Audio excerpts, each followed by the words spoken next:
Olá, hoje nós iremos tratar sobre os parâmetros curriculares nacionais da educação física. Esse que é um referencial teórico que trouxe alguns avanços significativos no trato com o processo ensino e aprendizagem da educação física.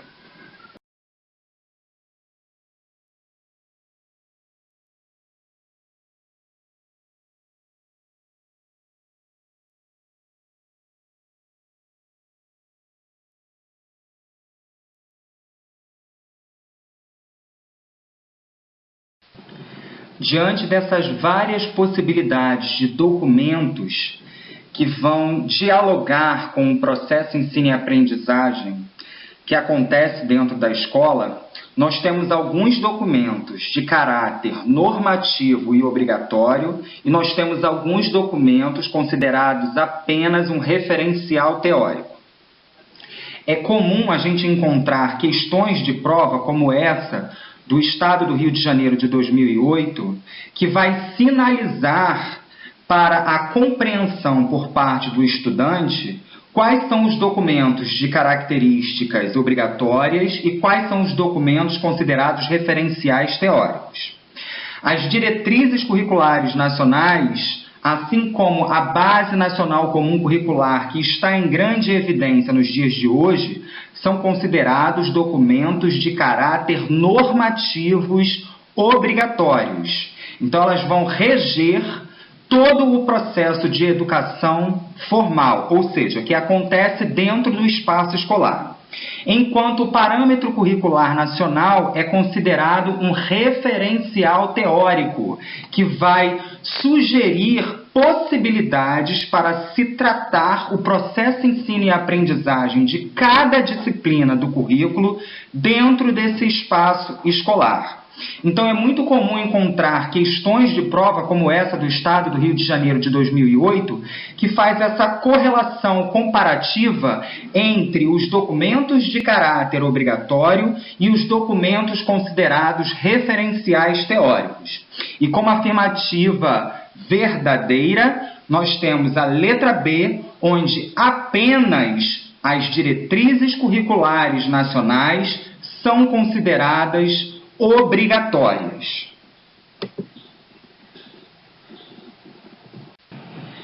Por mais que o parâmetro curricular nacional seja considerado um referencial teórico, como já foi sinalizado, ele traz avanços significativos para o contexto escolar da educação física, principalmente com relação à interpretação do aluno, que agora passa a ser visto não mais como um conjunto de ossos e músculo, ou seja, apenas por uma visão biológica, mas passa a atribuir um olhar para esse aluno na sua totalidade, ou seja, esse documento tem uma característica holística do ser humano, ou seja, ele incorpora esse ser humano em todas as suas dimensões. Para além do aspecto biológico, ele vai incorporar o afetivo, o cognitivo e o sociocultural. Então, o parâmetro curricular nacional, ele traz uma concepção de aluno na sua totalidade, que vai incluir, além da dimensão biológica, as dimensões afetivas, cognitivas e socioculturais dos alunos. Prestem atenção que é para além do aspecto biológico, ou seja, nenhum referencial teórico abre mão do aspecto biológico, mas ele utilizado de forma isolada, estanque ou apenas pelo seu viés único, não vai atribuir essa visão de totalidade que todos esses documentos, a partir da década de 80, começam a atribuir para a perspectiva da educação física escolar.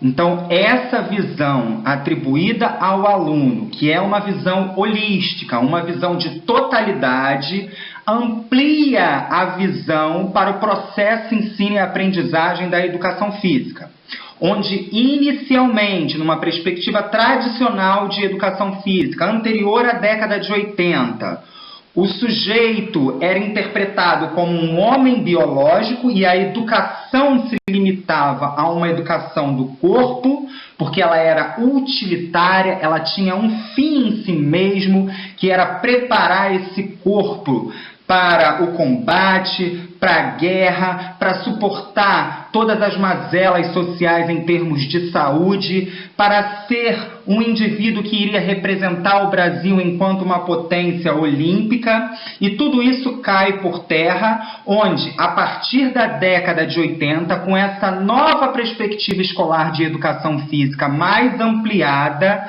o sujeito é interpretado enquanto um corpo vivo. O aluno passa a ser um homem biopsicossocial, que está para além do aspecto biológico, incorporando as outras dimensões afetivas, cognitivas e socioculturais.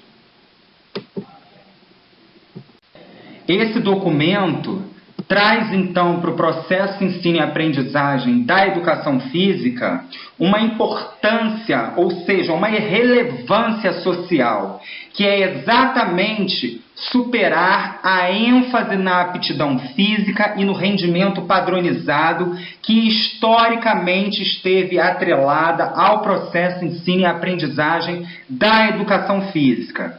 Aquele homem visto como um ser biológico, ou seja, um conjunto de ossos e músculos, estava sendo preparado de forma útil para suportar o combate, a guerra, as doenças e a preparação para se tornar uma máquina de rendimento padronizado em termos de esportes olímpicos.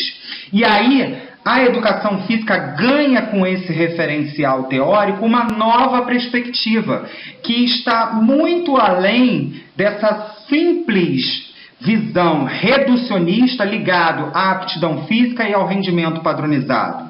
O contexto do processo ensino e aprendizagem agora está pautado no aluno, no corpo vivo, no sujeito social que é visto como um cidadão, que precisa, além da sua dimensão biológica, trabalhar as suas dimensões cultural, social, política e afetiva de forma crítica e consciente. Então, toda a ação passa a ter objetivos educacionais para além do rendimento padronizado, que está envolto com essa perspectiva de totalidade dentro dessa visão holística de ser humano, que é cognitivo, afetivo, social e psicomotor.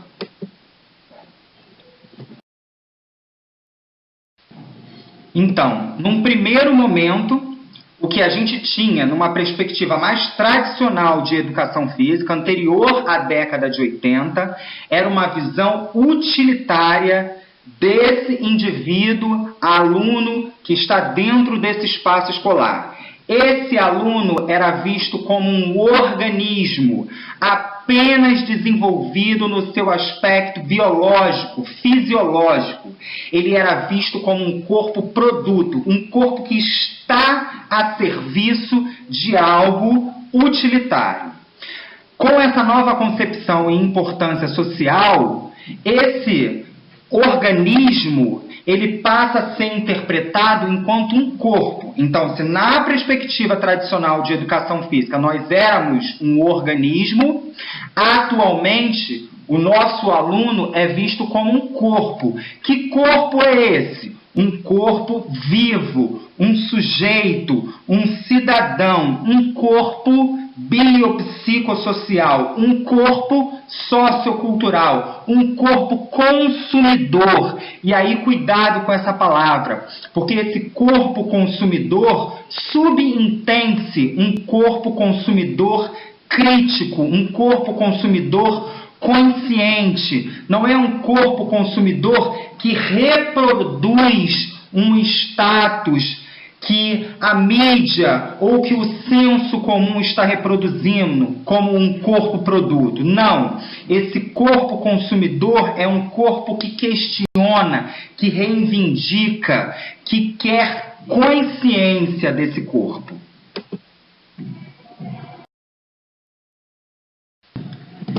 Esse documento, enquanto um referencial teórico, traz para o processo ensino e aprendizagem da educação física 3 princípios que são fundamentais para que esse processo atenda a essa nova perspectiva de desenvolvimento integral do aluno enquanto um sujeito que é envolto por várias dimensões que vai além da dimensão biológica.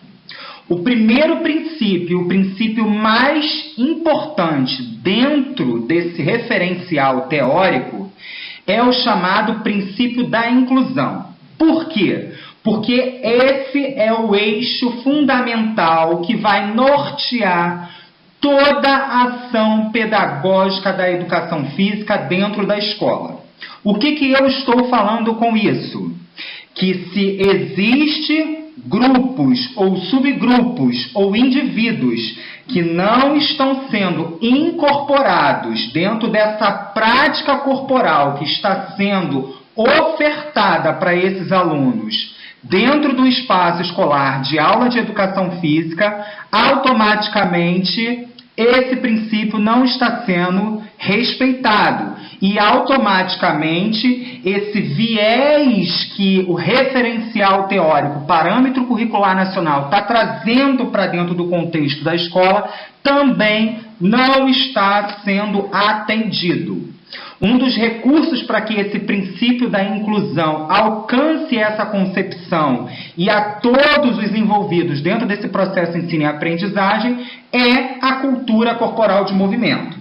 Então, se inicialmente a educação física esteve limitada ao conteúdo ginástica, posteriormente esteve vinculada ao conteúdo ginástica e ao conteúdo esporte, o processo ensino e aprendizagem da educação física, segundo os parâmetros curriculares nacionais, para que se atenda ao princípio da inclusão como eixo fundamental de toda a ação pedagógica da educação física dentro do espaço escolar, ele vai precisar fazer uso da cultura corporal de movimento, ou seja, ampliar o leque de possibilidades de práticas corporais que vão atender a essa grande maioria de alunos que eram excluídos por uma perspectiva tradicional de educação física, que queria inicialmente selecionar os indivíduos aptos e inaptos para a atuação em práticas principalmente ligadas ao esporte. Então, hoje, para que a gente atenda ao princípio da inclusão, a gente precisa ampliar esse leque de possibilidades que a cultura corporal de movimento está trazendo para dentro do espaço escolar.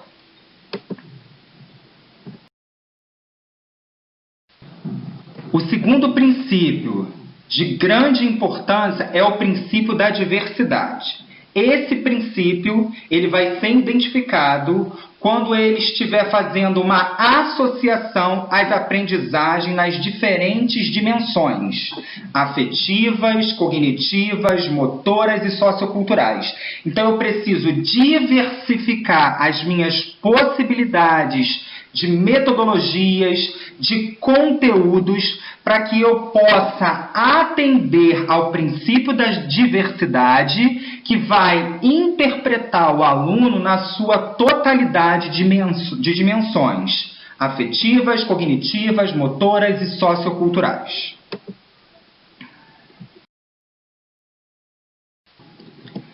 E, por final, o terceiro princípio de grande importância é a chamada categoria de conteúdos, que também está totalmente voltada para essa nova perspectiva de aluno, de sujeito, de corpo vivo, de cidadão, que está sendo desenvolvido dentro desse processo ensino e aprendizagem da escola. Essa visão de totalidade, essa visão holística do ser humano, que foi incorporada no princípio da inclusão, que foi incorporada pelo princípio da diversidade, vai também, a partir do princípio da categoria de conteúdos, interpretar o sujeito em todas as suas dimensões.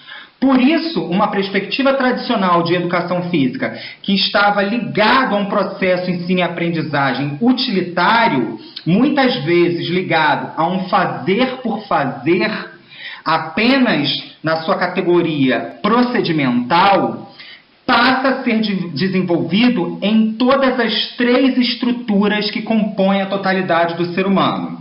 Então, nós somos cognitivos, afetivos, sociais e psicomotores. Por isso, as categorias de conteúdos precisam abranger essas dimensões do ser humano. E aí eu vou trabalhar nas três categorias de conteúdo: conceitual, procedimental e atitudinal. Conceitual, ligado a fatos, conceitos, princípios. Procedimental, ligado às ações, ao fazer, ao executar. E o atitudinal, ligado a normas, valores e atitudes. Então, são três princípios fundamentais para que o processo ensino e aprendizagem da educação física aconteça buscando desenvolvimento integral do aluno em todas as suas dimensões enquanto ser humano. Então, esses três princípios são praticamente questões recorrentes em concursos públicos. Essa é uma questão do Estado também do Rio de Janeiro de 2008, que vai questionar, dentro dos três aspectos norteadores que o processo ensino e aprendizagem da educação física destaca, aquele que é considerado o eixo fundamental de toda a ação pedagógica da educação física é o princípio da inclusão, letra B de bola. Se não tiver inclusão, automaticamente o parâmetro curricular nacional não está sendo atendido enquanto uma proposta para o processo ensino e aprendizagem da educação física. Então, aqueles que buscam uma base de estrutura para a construção de práticas pedagógicas voltadas para o referencial teórico parâmetro curricular nacional, precisa atender ao princípio da inclusão.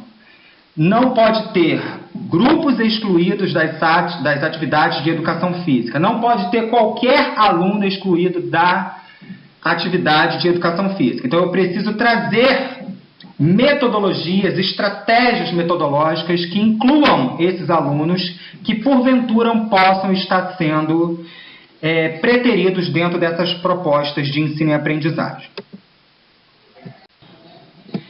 O interesse por parte desse processo de ensino e aprendizagem da educação física escolar deve ser, então, dar a oportunidade a todos os alunos para que desenvolvam suas potencialidades de forma democrática e não seletiva, visando seu aprimoramento como seres humanos. Então, dar oportunidade a todos os alunos. O eixo fundamental de toda a ação pedagógica da educação física é o princípio da inclusão.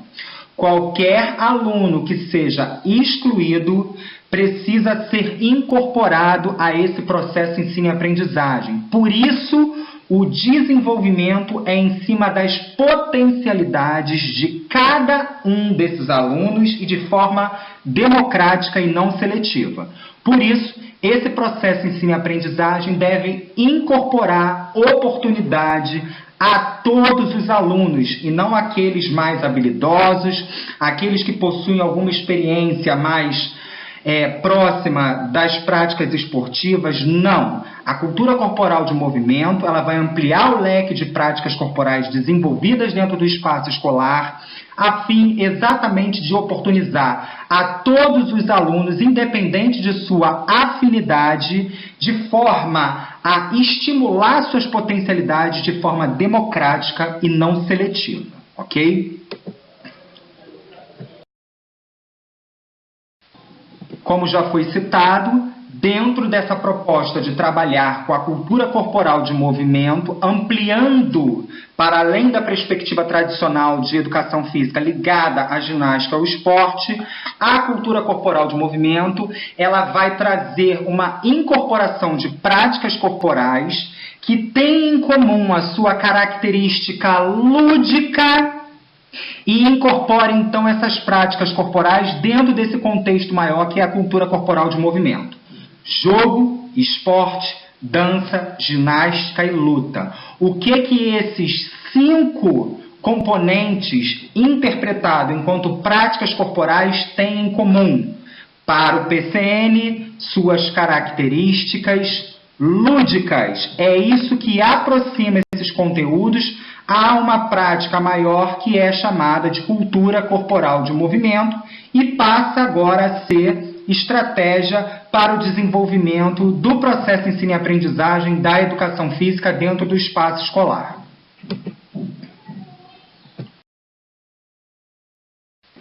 Então, como já foi sinalado, é importante destacar e ficar atento que o que engloba todas essas práticas corporais enquanto uma representação corporal comum aos aspectos da vida humana é exatamente a sua característica lúdica.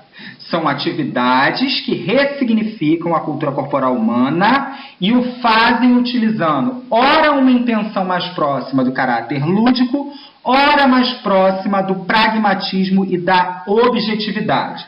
O que varia é a intenção do praticante. Quem estabelece os objetivos educacionais é o professor. Porém, mesmo quando o professor tem uma atitude, uma intenção pedagógica específica, essa concepção ela pode mudar de acordo com a intenção do praticante.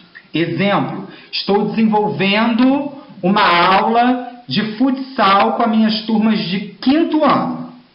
Eu tenho João e Maria. Para o João, o futsal tem uma característica competitiva, porque ele treina futsal e ele quer mostrar para os demais colegas que ele tem habilidade, afinidade com aquela prática corporal. Enquanto Maria gosta de praticar o futsal na rua, com os amigos, com as amigas, então ela tem uma característica mais lúdica. Então a intenção ela pode variar mesmo com um objetivo e uma intencionalidade pedagógica por parte do professor, que pode ser cooperativa, competitiva, recreativa, enfim, variando de acordo com a intenção do praticante.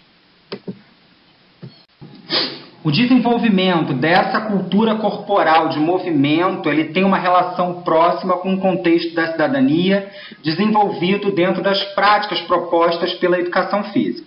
Então, essa perspectiva metodológica de ensino e aprendizagem, ela vai contribuir para o desenvolvimento de várias possibilidades de ensino, ligado à autonomia, à cooperação, à participação social, à afirmação de valores e princípios democráticos. Então, cada uma dessas possibilidades ampliam a possibilidade de contribuição da cultura corporal de movimento com o exercício da cidadania crítica e consciente. Na autonomia, quando eu dou possibilidade para os alunos ter uma participação ativa, seja no gerenciamento das atividades, numa participação no planejamento, numa participação do processo avaliativo. Cooperação, quando os alunos participam de forma cooperativa uns com os outros, entendendo que sem o outro não existe o jogo. Participação social, qualquer contexto coletivo dentro dessa possibilidade de experimentar a cultura corporal de movimento, afirma essa participação social e isso pode reverberar dentro das práticas que ocorrem no contexto de sociedade. Afirmação de valores, quando os alunos tomam atitudes de repúdio à violência, repúdio ao preconceito, né, em que meninos e meninas possam ter uma participação dentro de um processo de ensino e aprendizagem coeducativo, todos tendo o mesmo grau de participação e de intervenção na oferta dessas práticas da cultura corporal que estão sendo dimensionadas por parte do professor. Princípios democráticos, quando eles afirmam, né, a importância dessa solidariedade, desse conceito de uma prática que é de paz, que é para todos, que é inclusiva, tudo isso vai reverberar em uma contribuição para o exercício da cidadania plena por parte do aluno. Então é fundamental a construção de práticas da cultura corporal que também tenham objetivos educacionais voltados para a contribuição dessa cidadania plena por parte dos alunos. O processo ensino e aprendizagem da educação física no ensino fundamental, ele ganha algumas características específicas. E a gente faz 3 questionamentos importantes e relevantes para entender que esse processo ensino e aprendizagem está atendendo ao eixo fundamental, que é o princípio da inclusão, e que está atendendo a essa visão holística, voltada para a formação de um corpo vivo, de um sujeito, de um cidadão. A primeira questão é: para quem ensinar? Para o aluno. Mas que aluno é esse? O aluno é um aluno ativo. Se eu preciso uma formação para uma cidadania plena, esse aluno tem que ser consciente, tem que ser um aluno crítico, tem que ser um aluno que questiona. Então, esse aluno ativo, ele tem que participar numa relação interativa direta com o objeto de conhecimento da educação física, que é as práticas da cultura corporal de movimento. Então, deve-se valorizar a função social da escola como espaço de experiência em que ampla parcela da população pode ter acesso à prática e à reflexão da cultura corporal de movimento. A educação física deixou de ser uma prática utilitária, um fazer por fazer. Só o acesso às práticas corporais, porque são inclusivas, não garante a essa reflexão crítica por parte da cultura corporal de movimento. Então, eu tenho que construir um processo de ensino e aprendizagem em que o aluno é um aluno ativo e interage de forma participativa, ativa nas experimentações das práticas corporais da cultura de movimento, junto com uma reflexão sobre o uso dessas práticas corporais. O segundo questionamento é o como ensinar. Então, se o eixo fundamental de toda a ação pedagógica da educação física é o princípio da inclusão, o que eu preciso é reverter todo aquele quadro excludente que alimentou tradicionalmente o processo de ensino e aprendizagem da educação física. Como eu vou ensinar? A partir do princípio da inclusão. Eu tenho que construir estratégias metodológicas que suplantam aquele processo de ensino tradicional que estava vinculado à valorização do desempenho técnico. Então, a educação física deixou de ser uma prática utilitária, deixou de ser um fazer por fazer. Esse processo de ensino e aprendizagem, ele tem que dar acesso às práticas corporais e de forma reflexiva. Então, é acesso junto com reflexão. E como eu vou ensinar dentro dessa proposta de ensino e aprendizagem? Pelo princípio da inclusão. Como? Criando estratégias metodológicas a partir da diversidade de possibilidades de conteúdos que estão incluídos dentro da cultura corporal de movimento. E, por final, o último questionamento levantado é: o que ensinar? Então, eu preciso de um processo de ensino e aprendizagem que faça uma junção entre o acesso às práticas corporais e a reflexão sobre essas práticas corporais. Como? A partir do princípio da inclusão. E o que eu vou ensinar, já que a prática deixou de ser utilitária e ela passou a ter como característica ter objetivos educacionais que são considerados aprendizagens relevantes e significativas para esse aluno. O que eu vou ensinar? Conteúdo nas 3 dimensões do ser humano: cognitiva, afetivo-social e psicomotora, incorporando as 3 categorias de conteúdo: conceitual, procedimental e atitudinal. O objetivo da educação física é o mesmo objetivo da educação: promover o fazer juntamente com o compreender. Então, todo o processo ensino e aprendizagem da educação física precisa oferecer ao aluno, ao sujeito, ao corpo vivo, ao cidadão, algum tipo de conhecimento relevante e significativo.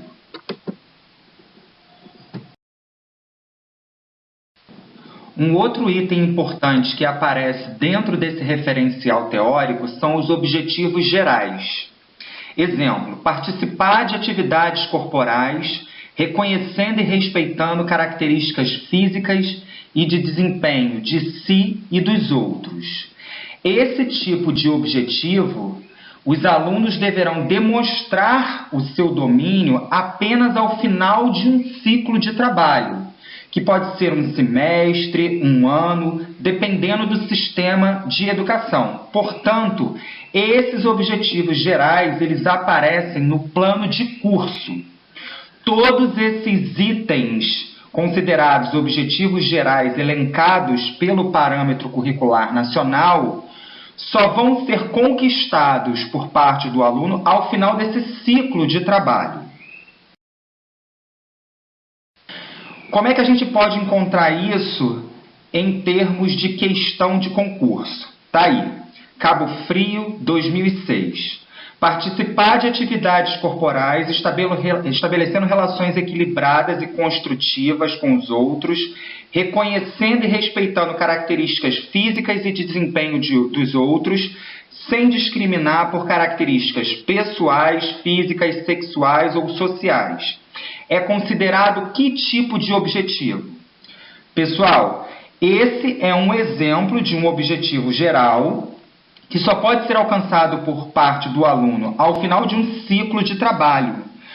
A gente não consegue avaliar esse tipo de objetivo ao final de uma unidade didática ou ao final de uma aula. Então, nós temos vários exemplos de objetivos que podem ser trabalhados por parte de cada uma das disciplinas que fazem parte do currículo. O objetivo considerado imediato, ele vai definir os comportamentos que os alunos deverão demonstrar ao final de uma aula. Eles aparecem no chamado plano de aula. Os objetivos específicos, eles são os especiais de cada unidade didática e os alunos deverão demonstrar o seu domínio ao final das mesmas. Ou seja, ele aparece no plano de unidade. Enquanto o objetivo geral, ele depende do domínio por parte do aluno apenas ao final de um ciclo de trabalho, que pode ser um semestre ou um ano. E, portanto, ele aparece no plano de curso. Cuidado na identificação. O que fica de destaque é que os parâmetros curriculares nacionais, eles apenas trabalham com a referência dos objetivos gerais. A única outra possibilidade que pode aparecer é uma das práticas corporais, da cultura corporal, sendo trabalhada dentro de uma aula específica, ou seja, um objetivo específico. Fiquem atentos. Falaremos agora sobre os critérios de seleção de conteúdos, que são 3, segundo os parâmetros curriculares nacionais. Então, o que a gente precisa levar em consideração quando a gente for fazer uma seleção das práticas corporais que devem ser trabalhadas dentro do contexto da escola em que você vai estar, enquanto professor de educação física, intervindo? Vamos levar em consideração o primeiro item, a relevância social dos conteúdos. O que é a relevância social dos conteúdos?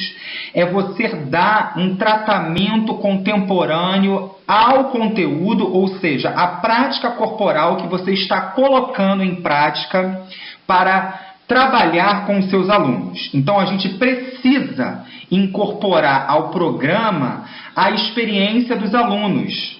Por isso, é importante levar em consideração aquilo que os alunos consideram como mais significativo. E a partir daquilo que for mais significativo, ir ampliando a possibilidade sobre o conhecimento que você está ofertando para os alunos. Isso tudo é feito a partir de uma avaliação diagnóstica, onde você identifica quais as práticas corporais que são mais comuns entre o público que você está trabalhando, e a partir daí você vai aumentando as referências acerca dessa prática corporal em termos de conhecimento. O segundo item dentro desses critérios de seleção de conteúdos é a característica dos alunos. É fundamental levar em consideração as diferenças individuais entre os alunos, ou seja, o nível de crescimento e desenvolvimento de cada aluno. E, além disso, levar em consideração as características regionais em que esse público-alvo que está sendo trabalhado está inserido. Isso tudo é fundamental para que cada vez mais a gente consiga tarefas, ou seja, práticas corporais adequadas a esse nível de crescimento, desenvolvimento e da região em que você está localizado. É fundamental que todo professor entenda que a tarefa deve se adequar ao aluno e não o aluno se adequar à tarefa. Por isso, fundamental levar em consideração as características dos alunos nesse critério de seleção de conteúdo. Por final, o último critério de seleção de conteúdos é a característica da própria área. Eu preciso levar em consideração qual é a realidade da escola na qual eu estou inserido, para que eu consiga construir um planejamento adequado e coerente às práticas corporais que eu quero oferecer e dar acesso aos meus alunos. Eu preciso levar em consideração as diferentes realidades quando eu comparo uma escola pública com uma escola privada e quando eu comparo escolas públicas com escolas públicas e escolas privadas com escolas privadas, porque cada escola tem uma realidade em termos de espaço físico e material diferente. É fundamental esse critério de seleção, características da própria área, para que o nosso planejamento tenha coerência com aquilo que a gente está aplicando e dando acesso para os nossos alunos. O Parâmetro Curricular Nacional, ele vai estabelecer 3 blocos de conteúdos. O primeiro bloco de conteúdo é o que vai incluir o esporte, o jogo, a luta e a ginástica. O segundo bloco de conteúdo são as atividades rítmicas e expressivas. E o terceiro bloco de conteúdo é o chamado conhecimento sobre o corpo. Todos os 3 blocos de conteúdos vão necessariamente ser trabalhados em seus aspectos conceituais, procedimentais e atitudinais. Cada bloco de conteúdo, ele ganha um conceito específico para caracterizar a prática corporal que está sendo desenvolvida. No primeiro bloco de conteúdo, que é formado por esporte, jogos, luta e ginástica, cada uma dessas práticas corporais vai ganhar um conceito. O esporte é aquelas práticas corporais que possuem regras institucionalizadas, seja numa dimensão amadora ou profissional. Os jogos são as práticas corporais em que são trabalhadas regras adaptadas e flexíveis, como exemplo, as brincadeiras regionais, os jogos de salão, de mesa, de tabuleiro. A ginástica são atividades que desenvolvem técnicas de trabalho corporal. Pode ser feita de forma recreativa, competitiva e de convívio social. As lutas são aquelas atividades que possuem regulamentação específica a fim de punir atitudes de violência. Como exemplo, nós temos a capoeira, o karatê, o cabo de guerra e o braço de...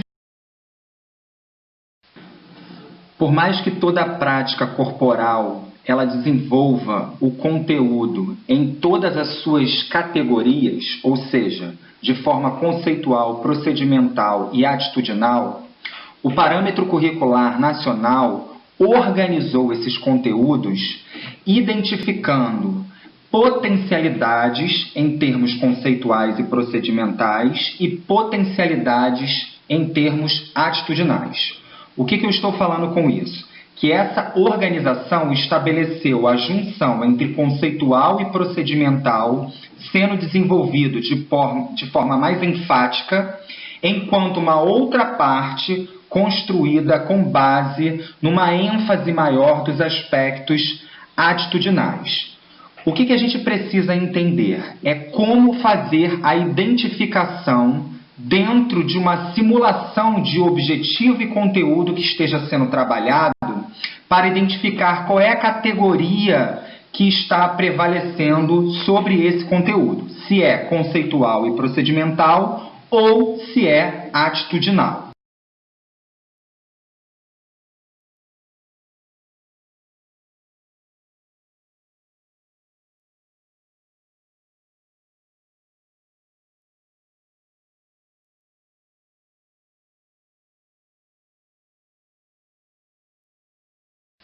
Então, para identificar de forma mais fácil a recomendação que a gente está orientando é que o aluno inicie na tentativa de identificar a categoria atitudinal, porque são verbos mais complicados e são verbos mais reduzidos em termos de quantidade. Então, para vocês identificarem qual é o objetivo conteúdo sendo trabalhado em termos de categorias de conteúdos, conceitual, procedimental ou atitudinal, segundo o parâmetro curricular, vocês vão começar na tentativa de identificação pelo verbo atitudinal. E aí a gente fez essa simulação aí, VARDIC, PRECIPA e RV. Então, valorização, aceitação, respeito, disposição e cooperação são sempre verbos atitudinais. Apareceu esse verbo dentro do enunciado da questão, vocês já sabem que trata-se de um conteúdo sendo trabalhado com um potencial em termos atitudinais. Predisposição apenas quando tiver junto de cooperar, incluir, participar, aplicar e responsabilizar. Exemplo lá embaixo no slide. Predisposição a superar seus próprios limites. Ou predisposição para aplicar. O primeiro, predisposição a superar seus próprios limites. Lá em cima, predisposição para ser atitudinal tem que estar junto com cooperar, incluir, participar, aplicar e responsabilizar.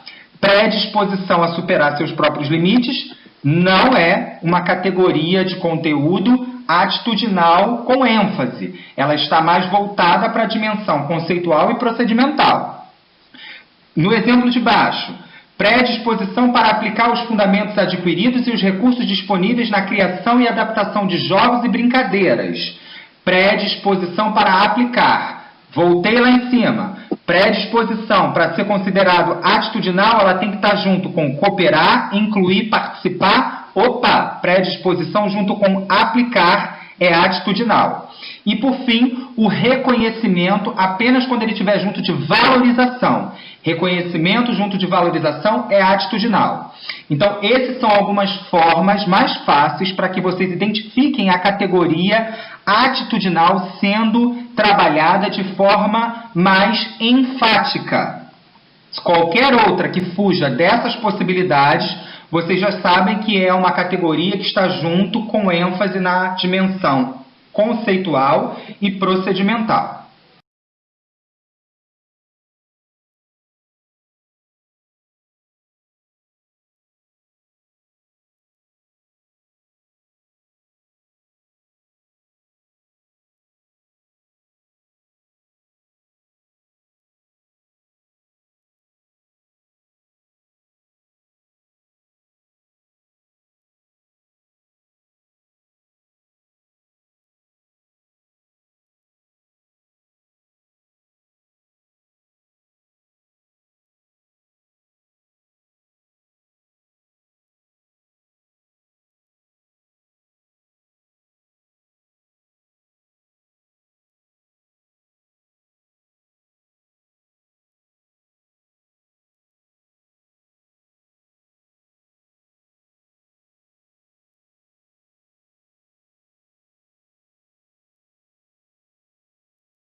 Na relação entre educação física e os temas transversais, o Parâmetro Curricular Nacional destaca 6 temas transversais de grande relevância para serem trabalhados por parte das disciplinas que vão compor o currículo escolar. São eles: ética, meio ambiente, saúde, pluralidade cultural, orientação sexual e trabalho e consumo.